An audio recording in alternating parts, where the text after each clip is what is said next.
So the Batman has officially been rated PG-13 for, of course, a bunch of stuff, drugs, and probably the most like hard PG-13 that we've gotten for a Batman movie yet.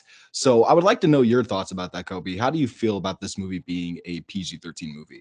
Yeah, I was quite surprised when everybody on Twitter was melting down and in agony and seemingly disappointed by this because I thought it was obvious that it was going to be the case. The only way this movie would have been rated R if it was an accident, and basically Warner Brothers was surprised and was expecting the movie to get a PG-13 rating. It was actually rated R, which is very, very unlikely. It is not common for that to happen because the studios and directors and really everybody knows the guidelines very clearly. There's very clear guidelines, even down to the commonly recited fact of like in a PG-13 movie, you can say the F bomb one time, right? But you can't say it more than that. And like the guidelines are very clear regarding sexual content, regarding violence, of what can exist and what can't. And the studios know that very well. And the thing is that we've never really had a R-rated Batman movie, obviously, besides The Killing Joke. And the only reason that movie was R anyway is because they wanted to have Batman and Batgirl fuck. So, there's never been a really good reason to have an R-rated Batman film, at least not in my opinion.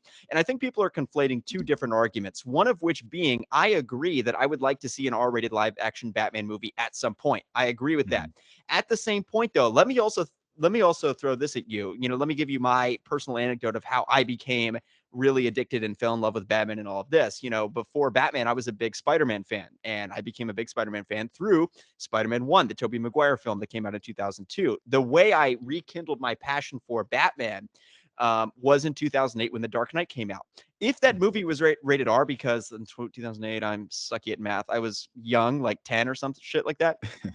Uh, if I had seen that movie, or if that movie had came out and it was R-rated, I would have probably never experienced it. I would probably not be a Batman fan to this day, because the reality of it is these big tentpole movie releases are the reason that fans, like, people become fans. People don't become fans very seldom because of the comic books. People buy the comic books because they watch a movie, they fall in love with the character, they want to see more about that character. Very few people reverse engineer that and start by reading the comics. Again, yeah, people in the comments will say, oh, I'm an exception, I've been reading comics since I was a kid.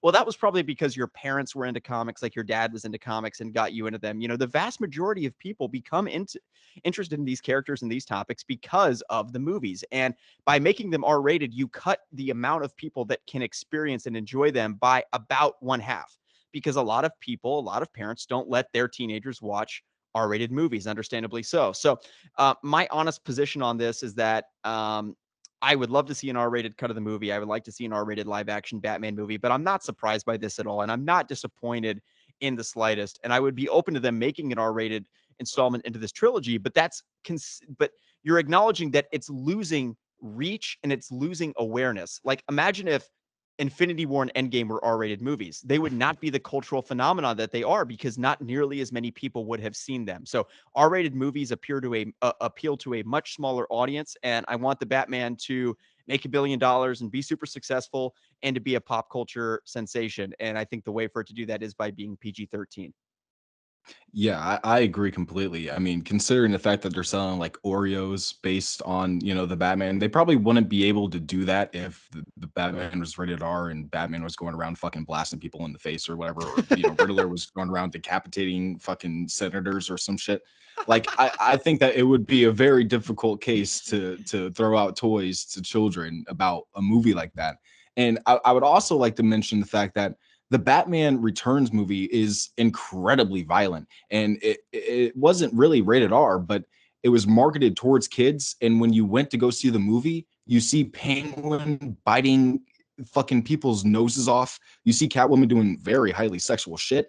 Like, going and looking back on that movie, Tim Burton did a lot, and I mean a lot of like very R-rated shit that should have been R-rated if it was during our times. But of course, it flew by in PG-13, and it got all the toys and it got all that shit. But there was still outcry from parents saying that it was too violent, Penguin was too grotesque, Catwoman was too sexual, and Batman was fucking deranged. Which, I mean, they're not wrong, but like Yeah, all of that is true. all that's entirely true. But at the same time, it was still marketed towards kids as a kids Right. movie, as a sequel to Batman.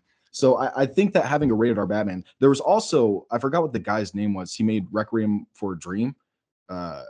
David or Aaron Aronofsky. I forgot what his name Oh, was, yeah, but he Darren was good. Aronofsky, yes. Yeah, he was supposed to make a R-rated Batman movie. That honestly, when you look back on it, seems very similar to what this movie actually is, the Batman. You have a Batman that's very dark and emo, who has a homemade suit in many ways, who's living in like the tunnels of Gotham, which is exactly what this Batman's doing. It's a power vehicle, like the Batmobile is like incredibly similar to that. So we're getting elements from that rated R movie in many ways. I don't think that Matt Reeves, probably did that intentionally, but the parallels are there and the darkness is there. But again, if that movie back then was made as a rated R movie, it would detriment the group of people that would, of course, grow up watching these characters.